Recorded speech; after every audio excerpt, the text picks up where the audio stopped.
everyone, and welcome. It's Sherry Kalergis from Vancouver with At 45 Magazine, the magazine for women when life changes. And we are so excited to have you today. We are celebrating TGIF. Thank God it's Friday, but also you could say, thank God I'm fabulous. And today we're celebrating everything fabulous, being fabulous, living fabulous, and feeling fabulous. Anne, how are you doing this Friday morning? I'm doing great. I'm not sure you can see, and I hope that you can't, but my eyes are a little bit red, and that's because I've been staring at the screen the whole day. But I've been quite progressive today, if I can use that word.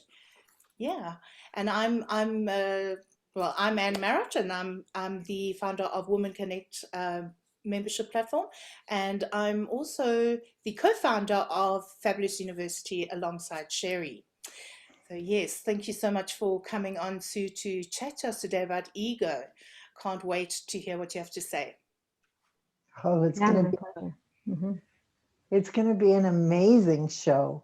Anne and I are so excited that you're taking out of time out of your busy schedule today to join us. We ask that if you find the content interesting and useful to your life, please share out the show. Fabulous FridayTVShow.com is the link that you can share out. So we're really excited to have everyone today. And we've got the most amazing show lined up. Our topic today is how to get out of your head and into your heart. We were going to learn how to expose the inner and outer workings of your ego. And we all know that can get in our way quite often, and become fearless in your life decisions. So that sounds like something I can use. And I always like to share the story that my life changed when I became, or when I was introduced to my ego. I mean, I was almost 60, and I don't think it had ever been explained to me quite in the way that I found with the book, The Power of Now from Eckhart Tolle. I often say that book changed my life. And I'm fascinated today with Sue, who's going to be sharing with us a sort of an in-depth look at our ego. And what have you been up to this week? Well, yeah, I've been putting my new course together. Yay! So I won't use this time for advertising, but it is going to come out soon, and I'm so excited for it. I just finished off the second module now, just waiting for the last one to get completed. And I've had a fantastic week because I'm doing this challenge, your best life challenge, just for the fun of it. It's a free challenge, and it tells you to do 2-minute tasks every day. And it reminded me of you, Sherry, because you had the 45 days, I think it was. Or Uh, 254 days. oh, well, did I get that wrong? Sorry, 250 days. Felt like 45 days to me, you know? Well, 254 days, it's a lot of days, but that was a really unique challenge because I was winding up my career. So that's anyway, go back to your story, Anne.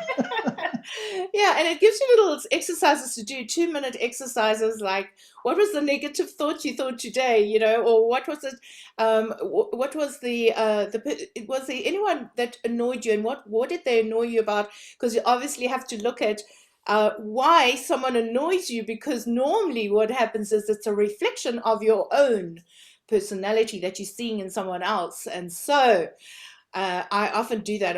Whenever I'm in the company and I get sort of impatient, and I say to myself in my head, what is it that I'm looking at of me in this person? Because obviously I've got to rectify that. But yeah, it's been a fun week.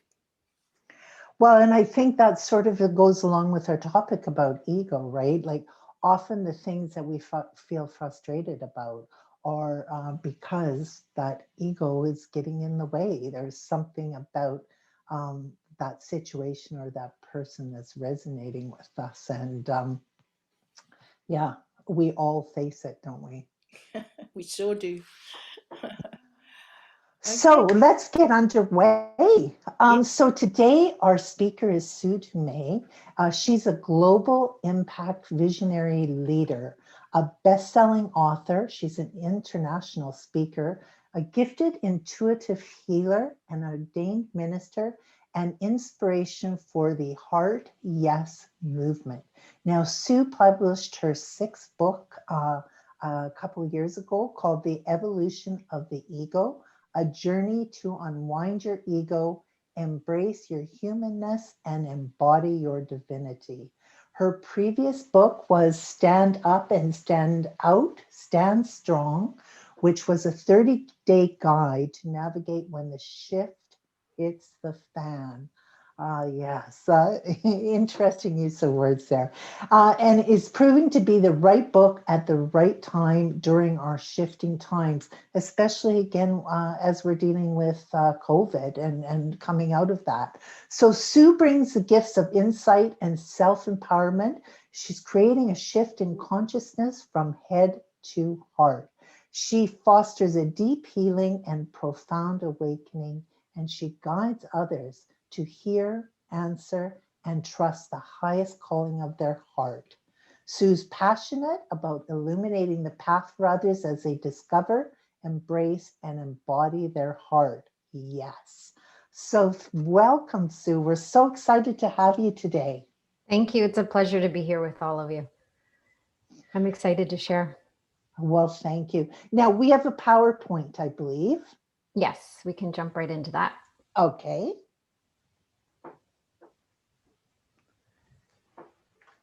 Wonderful. So today I'm going to talk about how to unwind your ego. And in order to do that, I first need to help you understand what is the ego? How do I define the ego, or what is the nature of the ego? Because there's a lot of different ways to identify the ego in the world. There's a lot of different ways that people will teach about it. And I'm just going to share my unique experience with it. I've been studying the ego for, gosh, it's been probably closer to 20 years now. And I'm really fascinated by the nature of the ego, the evolution of the ego, and how it's changed and shifted in my own life, but also in the lives of my clients. So I've kind of witnessed their ego and I witnessed my own over the years. And I've been able to really understand a lot of the inner and outer workings of the ego. So the ego, as I like to define it, is a overprotective helicopter parent that will stop at nothing to keep you safe, protected, and keep you playing small. It's our teacher of fear. It's a master teacher of fear. Its survival depends on you buying into fear.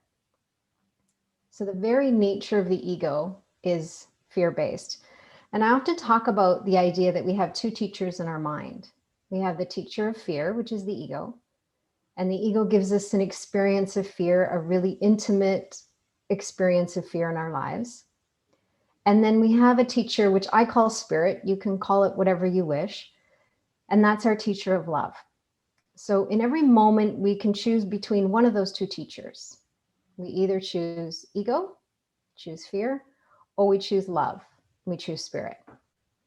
The voice of spirit comes through the heart. It's very soft and subtle. It's a whisper. It's our intuition. There's different ways that we can experience that voice of love or that teacher of love for us.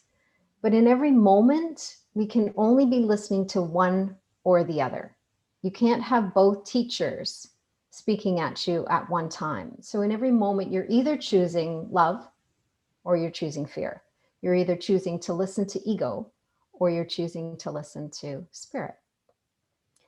So we go to the next slide. We'll just talk a little bit more about the ego. But what I want to begin with is how I began my book, The Evolution of the Ego, how that book actually came through me was me starting with a letter, and it's an open letter to my ego. So I'm going to read this letter, and then we'll talk more about the nature of the ego and how you can identify it and how it's influencing your life. So, dear ego, as I embark on writing this book, I feel it necessary to take this moment to thank you and honor you for all the challenges, confusion, questions, uncertainty, fear, anxiety, terror, defensiveness, and protection you have placed on my path. You are a powerful teacher of fear and separation, and I have learned so much from having you as my mentor. Our relationship has been extremely purposeful, and as I look back, I have no regrets, only gratitude for all that you have brought to my life. I know our relationship has been full of ups and downs, with many internal battles raging inside my mind, while fear fueled my decisions and paralyzed me all at the same time. Ours has been a powerful, life-changing relationship, and I've learned a lot about myself in the process. You have taught me to fear everything, to question everything, to doubt everything, to regret most things. You have convinced me that I am unworthy, undeserving, and unlovable. You have called me stupid, dumb, an idiot, useless, and many more names I don't care to repeat in this letter. You have made me feel really special, only to make me feel so inadequate. You encourage me to reach for the stars, and once I touch them, you tell me it isn't enough. You convince me that I need to reach further and work harder. When I do just that, you tell me it isn't enough. You motivated me to do more, have more, try more, see more, be more, but nothing is ever enough, because every time I hit the mark you set, you move the mark, and you keep me chasing, reaching, yearning, wanting more and more. Although you've always encouraged me, you are only encouraging me to fail over and over again, because nothing will ever be enough, because you believe I am not enough, and there's nothing I can do to make up for that. You taught me that I don't belong, which made me feel isolated. You taught me that I'm separate from everything and everyone, which made me feel alone. You taught me that no one really cares about me, which made me feel misunderstood. Just when I find a way to begin to love myself and encourage myself, you change your tune and begin to disguise yourself as love. Just when I find something to believe in, you shift from the teacher of fear and pretend to be my teacher of love. You are clever. You are tricksy. You are a shapeshifter. You are a survivor. You always find a way to continue to rule my mind and keep me stuck running on a hamster wheel, chasing something I will never be able to catch, achieve, or enjoy. You have been my greatest teacher of fear, and I have come to know fear deeply and intimately. I'm writing to tell you, enough is enough. I'm done with your clever tricks to keep me stuck and paralyzed. I'm done with your big shiny carrots dangling before my eyes, the carrots that keep me chasing the illusions of the future you paint in my mind. I'm done with your lies. I'm done with your bullying. I am done with fear. I thank you for playing your part so beautifully, so eloquently, so intensely, so tenaciously, and so effectively. You have taught me so much, and for all of it, I am deeply grateful. I have learned that true love has no conditions. I have learned that I am loved no matter what I say or do, or have. I have learned that my mind holds a limited perspective compared to the infinite potential of my heart. I have learned to trust my intuition. I have learned that I am enough. In fact, I'm more than enough. I have learned that I am loved beyond measure. I have learned that I am worthy beyond proof. I have learned that I am free to be me without approval or permission. I have learned that I come from love. I have learned that I am love. I understand that you are simply playing your part, and you played your part well. I see how your fear-based curriculum allowed me to experience the contrast that allowed me to appreciate the essence of love so much more deeply. I know that you are only trying to protect me all along. Thank you for being my greatest teacher. You fueled a fire in me that motivated me. Thanks to you, I understand fear deeply now.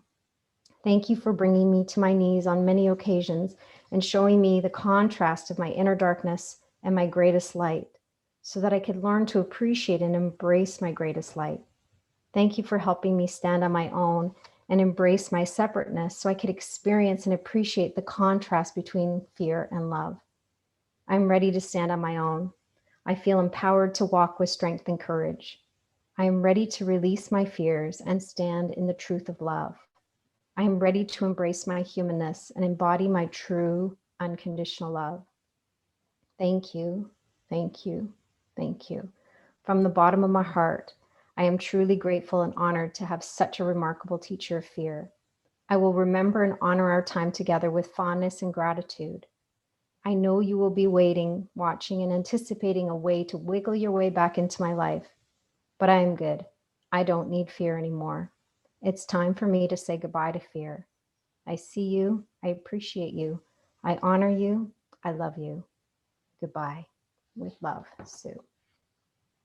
Oh, So Sue, that was just, oh, I just have to interject. It was so Absolutely. powerful, very powerful. And I think we all hope that we can get to that place in our life. So I'm so excited to hear what else you have to share. Thank you. I appreciate that. Yeah, it was a powerful, powerful letter that came through. And right after that, the rest of the book just flew through me. And it felt like all my writing and all my work has always been part of my own healing journey. And the evolution of the ego has been such a powerful shift for me in my life. And I know that the more we become aware of the ego and the way it manipulates fear and the way it manipulates our minds, the more empowered we can be to get one step ahead of it. If we're one step ahead of the evolution of the ego, then we can actually anticipate some of the things that it's going to try. And of course, it's always going to be more clever. It's a clever shapeshifter. It's always going to find a way. But if we are practicing really deep and profound present awareness, and we use our resistance as a signal, then we're actually able to get a step ahead of the ego, and we'll be able to actually eventually feel like the ego is not in charge anymore. But there's a lot of people, when we look at life right now, that fear is in charge. Fear is leading the way. We can look at what's going on in the world. Fear is embedded in every message that we're seeing, in every direction we look. So I'll just ask you to go to the next slide, Anne. This is one of my favorite pictures. I found this picture of this praying mantis. And I love praying mantis, but the way this is actually set up, it's just perfect, because this is the ego. This is the ego. It's like a hacker sitting in the background, embedding the virus of fear in our mind, embedding hidden and like blind spots. It embeds different beliefs and things that actually keep us running on a hamster wheel of fear. It keeps us buying into the idea that fear is the only way to stay safe and protected and be in this world. And the challenge is with fear is when we meet the fear in the world with our own fear, fear expands. When we meet the fear in the world with love, love expands. And it expands every single time. So when we are living in fear, we are disconnecting from our true essence, our true sense of self, because we are actually all made of love. We come from love. That's our true essence. And our choice in every moment is to let the fear fuel us and motivate us and lead the way, or let love direct us. And love is a powerful force. It's more powerful than we realize. And I can't even capture it in words, just how powerful it is. How powerful one choice for love can change so many things. And it's challenging, especially today, to continue to make that choice for love over and over and over again, because the fear coming at us in all directions is intense. And it's hard, and I'm not going to candy coat it. But your choice for love matters. Every moment that you make a choice to follow that spirit within your heart, you are making a difference in this world. And I'm getting goosebumps as I'm saying that, and I really need you to hear it. Every moment you make a choice for love, you are having an impact even if it doesn't look like it, because energetically and emotionally, it's making a difference. So here we are today, looking at the nature of the ego, and how do we look at our relationship with fear? How do we look at our own relationship with the ego so that we can actually empower ourselves and shift out of fear and into love more and more? The one way to do that is to understand the ego personas. So I'm going to ask you, Anne, to flip to the next slide. And let's look at some of the ego personas. So I talked about the nature of the ego being an overprotective helicopter parent that wants to protect you and keep you safe and wants you to play small. So the one way it does that is it hijacks your personality. It hijacks different things, and it creates these fear-based personalities. So different fear-based personalities, we actually believe are us. If I ask people, if someone's like, oh, I'm just, I doubt things a lot. That's just who I am. Is it just who you are? No, that's just who you believe you are. That's just who you think you are. So when we identify these ego personas or these personalities, it helps us identify how fear is actually really embedded in our lives. And the one, I'll share a few of them. The one that was really strong for me was doubting Debbie. So doubt would come in and creep in whenever it could. And ego would use doubt to keep me questioning whether I should or shouldn't do something, whether I should or shouldn't move toward something, or speak my truth, or stand on stage, or whatever it was. Every circumstance the doubt could come in, it tried to come in. And when I started to identify this doubt, I used to call them gremlins. So I had this doubting gremlin, and I named it. And at one point, I'm like, I'm done. I'm so done with doubt. That voice of doubt in my mind was just so like constant. So I decided I would put my gremlin, my doubting gremlin, inside a bubble. And I could still hear the gremlin, and it was kind of like being held captive in the bubble, but I could still hear it. So I made a soundproof bubble. So I could see the gremlin, I could see the doubt, and I'm like, I'm not listening to you anymore. I don't want to hear you anymore. I'm done. I'm done with doubt. So then I kind of felt sorry for her. I was a little angry with the doubting demo. So I was kind of, the gremlin was trapped in the bubble, and I decided, maybe I'll put some balls in there and make it one of those, play toy things where they roll around in the balls and have fun. So I started to play with it and make it a little lighter, because I didn't want doubt. I didn't want the ego to steal my joy. So I decided that I would make it joyful. I would make it playful. I would make it fun. So I started to play with these personalities, and I found that it was actually really helpful in me unwinding from them and recognizing that that's not the truth of who I am. I'm not a being that's full of doubt. It's my mind that's full of doubt. It's the programming in the mind that's full of doubt. So I started to break it down. One of my other personalities is Serious Sue.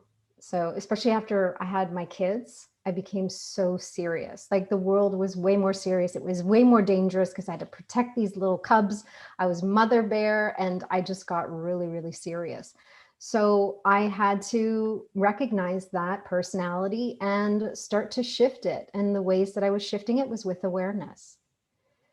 Other personalities, I have a whole bunch listed here, but Complain a Lot Kathy, Denial Dino, Careful Kathy, Desperate Delilah, Fearful Fanny, Judge Judy. Oh, Judge Judy was a good one. Judge Judy came out, especially with my kids and my husband. Oh my God, my poor husband, and Judge Judy was just really strong with him.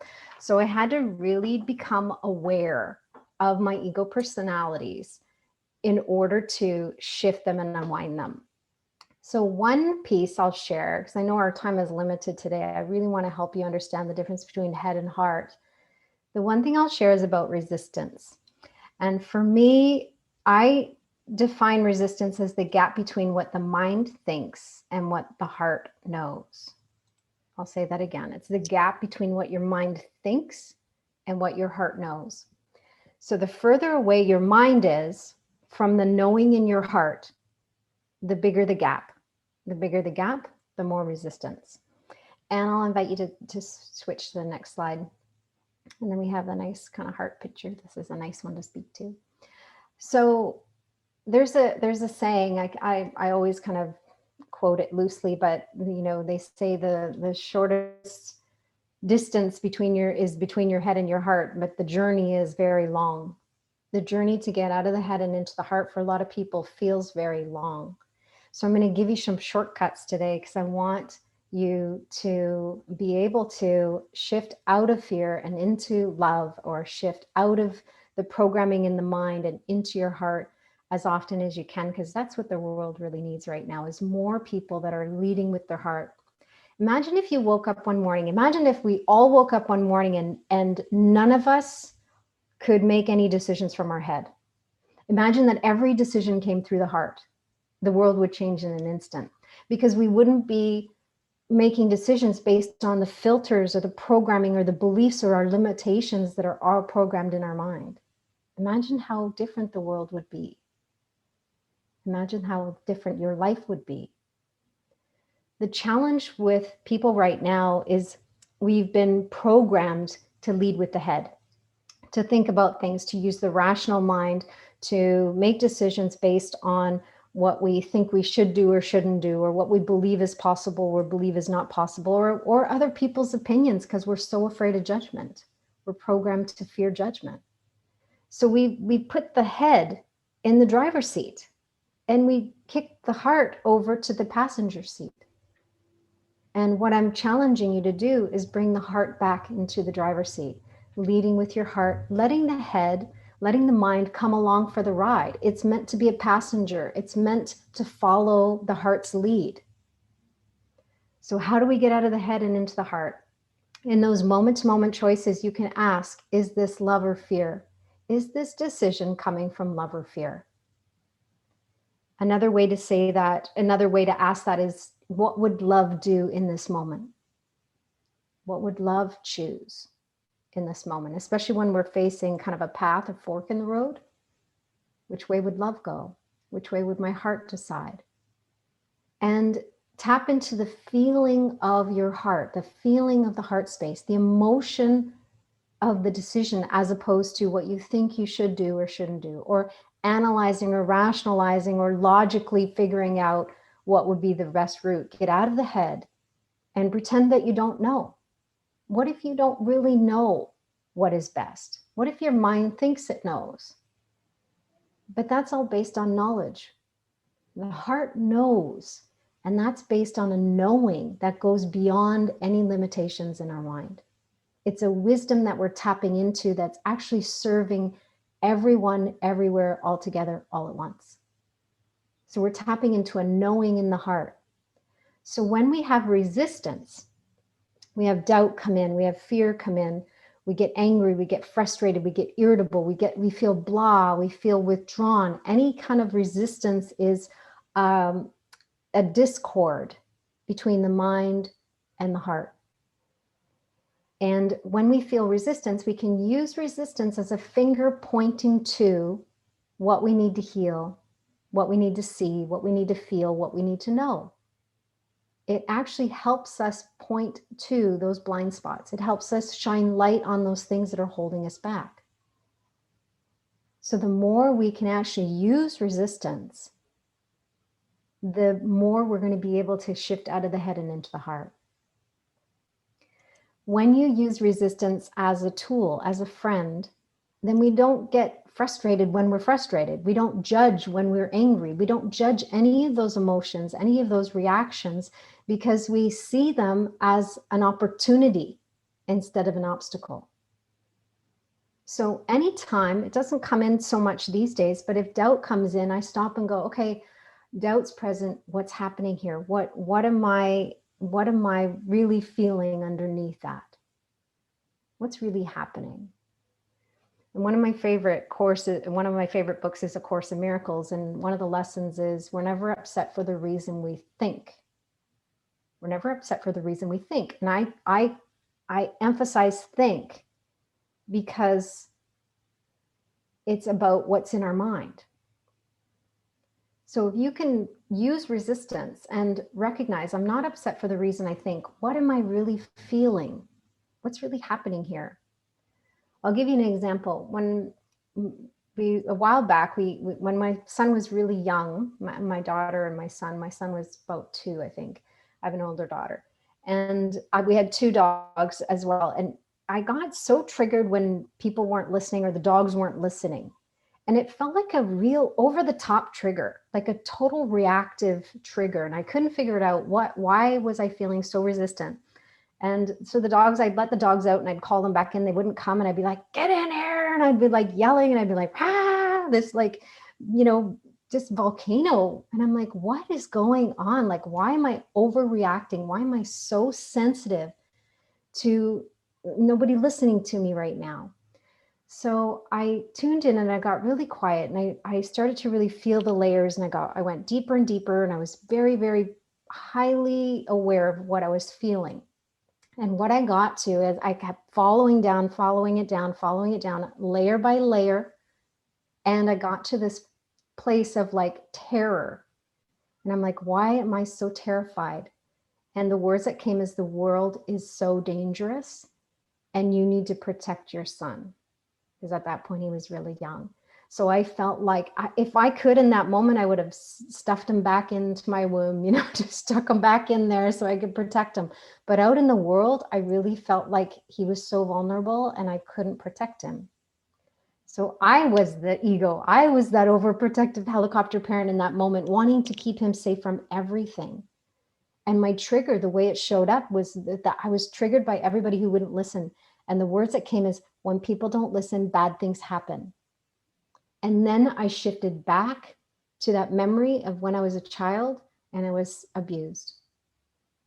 And there it was. I'm like, my abuse as a child was showing up in my parenting and with my dogs as I just couldn't handle it when people didn't hear because I was so afraid that when you don't listen, bad things happen.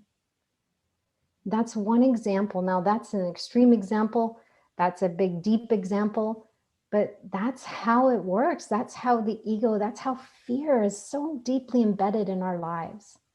And when we use resistance as a tool and as an opportunity to go in and go deeper and go get in underneath those layers, we will actually see and feel and free ourselves from the fear that's been holding us back for so long. So in that moment of awareness, I had this huge shift. And I did a lot of healing around the abuse I had when I was a little girl. And that was like another piece of the puzzle that just opened up so much for me. And instantly, I tell you, it went from one moment of being triggered by everybody that wasn't listening to me to like, like no problems. Nothing was wrong after that. If someone didn't listen, I'd be like, okay, I need you to hear me. It was more of just a conversation versus a trigger. It wasn't the volcano anymore. So don't ignore those volcanoes. Don't ignore the triggers. I don't care how small the trigger is, how big the trigger is. I don't care how small the resistance is or how big the resistance is. I want to invite you to feel it fully, wholly, and completely so that you can actually get in underneath and start to break down the ego. So I feel like I want to pause here and just see, Sherry or Anne, if you have any questions, or if anybody has any questions, I'd love to just chat and share and see what else comes in for people and what else I'm guided to share. Well, while people are connecting with their thoughts, I'll just say it's very powerful. Again, I have to use the word powerful because, often nowadays, there's this encouragement to get to your why. And I think that's what I identified so deeply with what you were saying, because often those whys are exactly that, something, from our past that has been a problem and that we've brought forward subconsciously or sometimes consciously too. So definitely, it's such good advice to pay attention to where that anxiety and fear, as you said, is coming from. Mm-hmm. if anyone else would like to comment or have a question, if you can just unmute yourself and feel free to ask the question. Geraldine has put a message in saying that, wow, Sue, you get it. Amazing how you master it. It is really a daily, sometimes hourly struggle. It takes so much work. That's from Geraldine. Hey, Geraldine. Yeah, Nice. yeah, it is a lot of work, but it's worth it. It's so worth it. It's very funny, Sue. It's in my daily. I'm a family law attorney, so it's a daily thing. And then it was strange. Last night was full moon, and obviously, emotions were high. And then my hubby said to me, he went to the spare bedroom. Baby, I'm just going to be a while away. I need to drop my ego. And so today when I saw Anne's and she said the topic is ego, I'm like, oh my goodness, this is such a essay in you. So thank you so much, Sue. But yeah, it's a thing that you need to do constantly, and it's hard. I mean, Anne and I know about Anne specifically, and I've joined a lot of so many.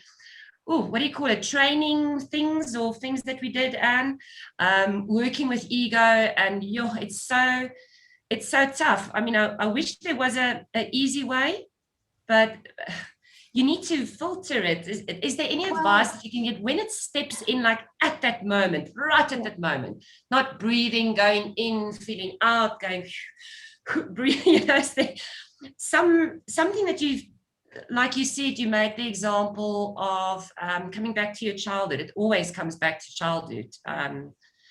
Not always. Some advice you can give on that? Yeah, I would say the words that are coming in right now that I found really helpful is, I see you. I see you. Ah, there you are. That's the angle you're taking. Okay, I see you. I get it. I see what you're trying to do. And I find that just, again, it lightens it up, and it causes you to pause and step back just a little bit. But it doesn't have to be a whole process. But in that moment, just, I see you. I see what you're doing right now. I see doubt. I see how you're using fear. I see how you're using procrastination in this moment, whatever it is. I see you. And then you're able to shift it from there. And then sometimes you kind of have to go home and unwind it a little bit, right? It's not always possible in the moment, but in that moment, you could even just say in your mind, oh, there's the ego. There you are. I go. I see Thank you. I'm wise to your tricks. Yeah. Thanks.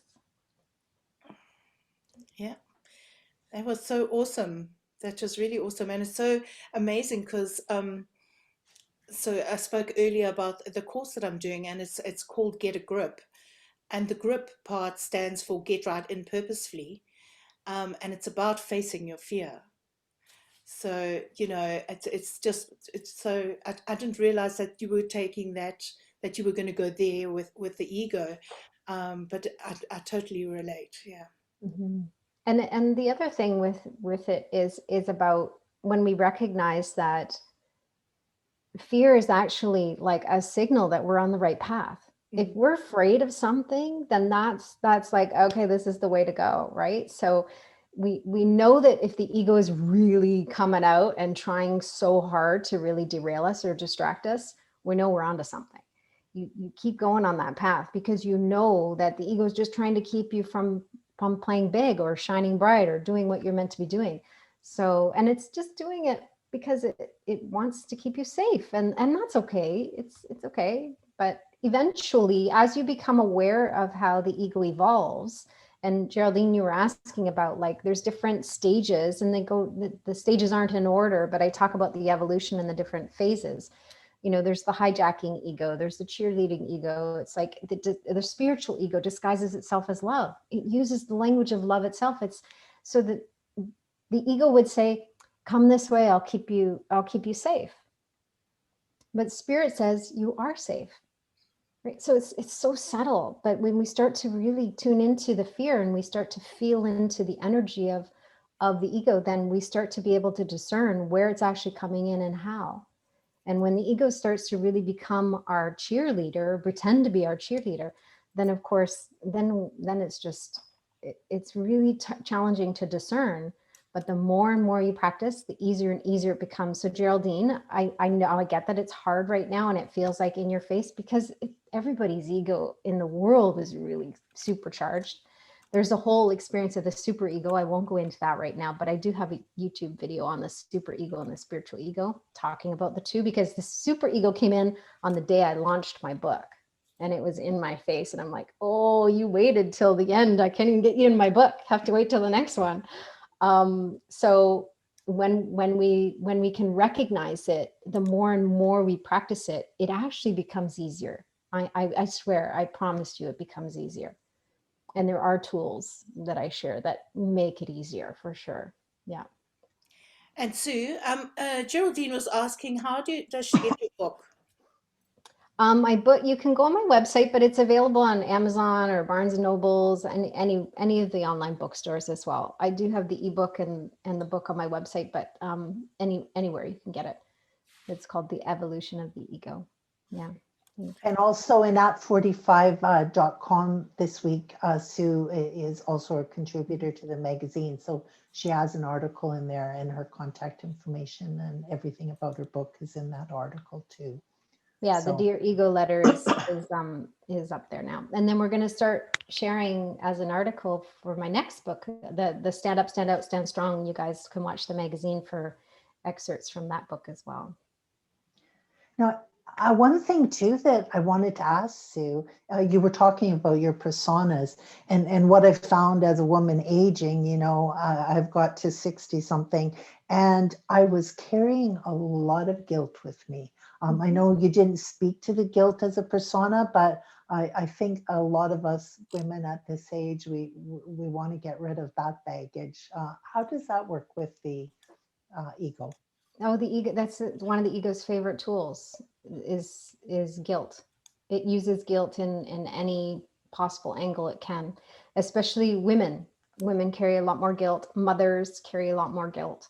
So I can't remember what I called it, guilty Gertie, or you can call it whatever you want. I just made up names, right? You can call guilty Gord. It doesn't matter what you name your personality, but to identify the personality. And then how does guilt show up for you? That's the question really, is like, what is the angle that guilt is using? What is the angle that ego is using to feed your guilt?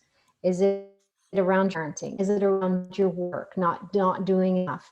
Is it related to your relationships or whatever it is? So you have to identify, how is guilt being fed within my own life classroom? And then you can start to unwind it. Then you can start to shift back from it. But when you can name it and then describe what it actually does or how it actually gets in there, in that you can begin to shine light and unwind it. And again, in those moments, you're like, oh, I see you. I see guilt. I see you coming in here. I can feel it. And the other key behind emotions are, be willing to feel them. Don't go, oh, there's guilt, I'm not going to feel guilty, and refuse it and push it away. The ego wants you to push it away. If you're grasping at something and holding on for dear life, or if you're pushing something away and resisting it, you're just empowering the ego. That's what the ego does. So what we do is we embrace it and go, oh, I see you. I see guilt. Okay, where do I feel the guilt? Oh, I feel it in my heart. I feel it in my pelvis. Okay, if I quiet my mind, just breathe into it and feel the feeling, feel the energy of guilt. It's uncomfortable, but I promise you it's more uncomfortable to hold it and bury it and keep it there. It's less uncomfortable to actually move yourself through the layer of that emotion, because emotions are energy in motion. They're meant to move. They're meant to be expressed. So we can actually clear the guilt by feeling it. That layer is gone. It's gone forever. And it won't have the same impact the next time we're triggered. And then each time we clear a layer of guilt, like an onion, kind of peeling it back, the less and less it has that stronghold on us. And I love it. I come full circle for healing. I call it full circle healing. In those moments where all of a sudden you're looking around going, this is weird, because in this situation, I would normally feel guilt and it's like nowhere to be found.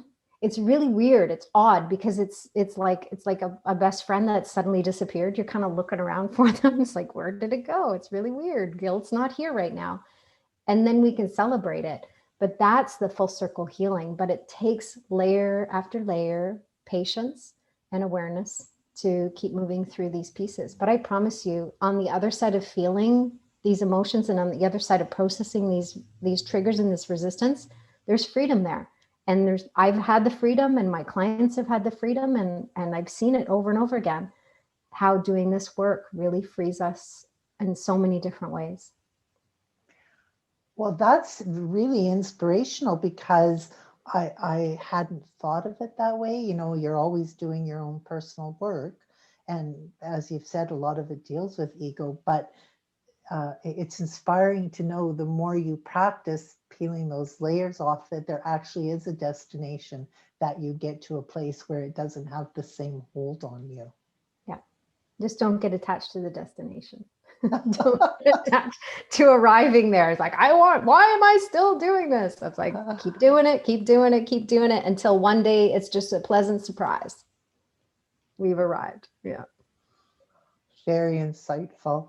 Mm-hmm. Does anyone else in our audience have a question for Sue? I found it fascinating, Anne, because we had talked about that earlier, in the fact, that as you were working with your course, you were looking for the whys in there. So it's been very informative. I know. And the one thing that I actually posted I shared someone else's video on my profile, because I listened to this guy and he said something that really connected with me. And he said, there are only two most important moments in your life, and that is the day you are born, and the second is finding the reason why. And I thought that, wow, that is just so powerful for me. Finding out why you were born. And it's just, it really is. I mean, we look for what our purpose is here. But we just have to, we finding our why. I mean, it has different meanings in a way, because, if I teach from a marketing aspect, I teach on finding your why. And then there's the more spiritual aspect of it. But it all boils down to the same thing, really. Well, it boils down to the feeling. What is the Yes. feeling of purpose for you? Yes. Because your why will change and evolve, right? And your ego will block your why. I'll tell you that much. Yeah, It'll keep absolutely. you from your why, right? Yeah. But the why is a feeling. It's like when we can feel on purpose. And for me, feeling on purpose is teaching people and empowering them to recognize when their ego is trying to distract them from their purpose. It's like, for me, it's about really helping people get in and underneath whatever it is that's stopping them from being a full expression of love in this world, and being love in action. And when I really understood the why, like what's driving me, like what's really driving me in this world, it's almost like the ego doesn't have such a stronghold when you're really clear about why you're here and what that feeling of purpose is for you. You actually weaken the ego, and because you stand more solidly on this foundation of love and certainty, right? It's shifting out of doubt and into certainty, and that certainty becomes unshakable. And at this point, the ego doesn't really rattle me much, although I did start getting a cold sore, and I was like, Sherry, I don't want to be on video. I got a cold sore because I have this health stuff that I'm doing. I had to take these remedies, and all of a sudden the cold sore comes out, and I'm like, oh, come on. But I was like, part of me was like, oh, just cancel it. And it's like, no, it's a live interview. I'm going to show up. And then I was like, maybe we could do it off video. And then I was like, okay, I won't go on video at all. And then this morning I'm like, I did my hair, put a little bit of makeup on, not a lot. And I'm like, just go on. And it was okay. But I tell you, 10 years ago, I would have canceled. You wouldn't see me on video with a cold sore. It's just not happening. I'm not gonna allow it. I just was so insecure And now I'm like, whatever, I gotta go to the store. I'm showing up because it's an important message, and I'm not going to let the ego stop me. I'm not going to let fear stop me. And that's just what happens.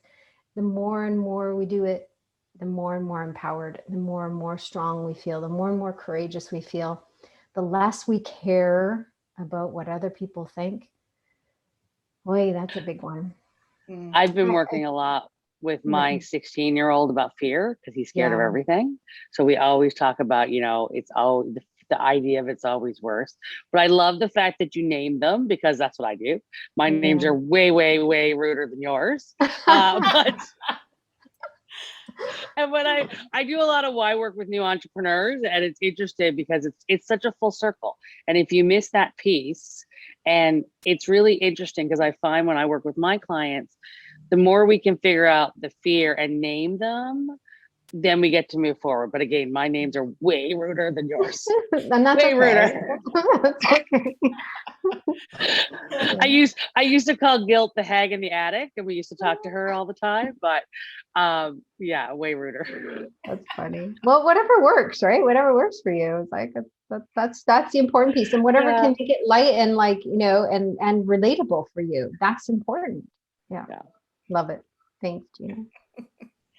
There was one other deep thought that you just shared, in the fact that your why can change, which that's earth-shattering for me to be honest, because I was always thinking that once you found that purpose, you found that why, that's where you were starting to come complete. But what I'm hearing you say is that actually there is no stage of euphoria, if you want, where you say, oh yes, I've solved the issue and here I am. Sorry. Yeah, and that's what the ego would want, right? Because the ego works in past and future, right? The ego works in past and future, so it wants you to believe that, oh, once you have your why, then it'll all be clear, and the clouds will part and the sun will shine and it'll all be good. But and then it'll make you like just hammer down like a jackhammer, like just that's your why, that's it, you can't do anything else. It's like our why can evolve based on what's needed. So for me, there was a period of time I was actually prepared to open a healing center in Turks and Caicos, and just before the pandemic I was like, nope, they don't need me down there. People don't need me. They need me on stages, they need me out publicly, they need me to write more books. They don't need me camping out in Turks and Caicos. I'm like, I would love to do that and not have to go anywhere, but no, they need me traveling. So after the pandemic, of course, but so our why is, that's why I say our why is a feeling, and then all of the things around it. It's like the book or the retreats or coming here and speaking with you and the program, Anne, that you're writing. Those kinds of things are around the why, but the why is the feeling, and the feeling can change and shift and evolve based on what your needs are and the needs of humanity. The needs of humanity have completely changed in this last 18 months, completely changed. And there's aspects that we need to really honor and adapt, because what we're needed, what the call for love has changed, and we need to answer the call differently now. Yeah. I have to say, can I jump in really quick, Sue? I want to say thank you, because I'm housebound, couchbound, bracebound. This morning I got up and thought, I saw Anne's email and I had deleted the first one. And I thought, I'm not doing that. Time to put my hair up, not doing that. Oh my God, I'm so glad I did it. Like, thank you. I need a little reminder, and sometimes I too need a kick in the ass, because I'm, life is a challenge right this moment and I miss moving. But thank you so much, because I already ordered your book. So sometimes you just need that little remember, right? Remember. So thank you. Thank you, Gina. I appreciate that. Well, and it's all about getting out of your comfort zone, right? Like we find ego to be so comfortable. He's such an easy friend to have. Totally. So I mean, that's one thing why I am always stunned. You know, I get to 60, I think I've learned quite a bit. And then through the magazine, I'm always become aware of how little I know and what great wisdom we as womanhood hold. So absolutely, your sharing has just been instrumental in changing my life today. Yeah. Beautiful. Wow. And also I want to thank you, Sue. And and also I think that that's why I really love spending an hour on the show on Fridays, because it's just we've had so many incredible women and a handful of guys that have come on and shared such amazing facts, you know, that we're just so lucky to have that available to us, and that the speakers are so willing to share. And yeah, we all know it's all about giving and serving. And so I just really want to thank you, Sue, for that. That was really awesome. You're welcome. Thank you. It was an honor to be here with all of you. Thank you. So for those out in Facebook land and watching our YouTube, perhaps, you can follow us at fabulousfridaytvshow.com. The replays are on our YouTube channel at 45. And the magazine is at 45.com. And Women Connect, you can find it at Women Connect. And sorry, just tell me the It's URL. yeah, it's womenconnectingwoman.club, CLUB. Yes, so lots of resources in all of those to help you find the fabulous you and to find your why in life. So again, thank you so much, Sue, for sharing. And in the below, you will find the information on her website, as well as where you can find her book. So next week we have another fabulous show. It's about jumping into summer. There's tips for creating a summer environment that gives us peace and pleasure, whether we're at home, our cabin, or maybe even in a vacation trailer. Analia Lazara is a decorator, home stager, architectural photographer, and art director of Zurich's legendary design house, Zingalamprak. And Ali Tedeschi of Home by Ali, who loves helping people organize, is going to be giving us some tips for organizing. So you'll want to make sure and join us next Friday at 8 a.m. In the West Coast of North America, 11 on the East Coast, 5 in Africa. South Africa, and most 5 o'clock in Europe too. So we're looking for you to join us next Friday. So remember, have a wonderful week. You are fabulous. Be fabulous. So we'll see you next week. Bye.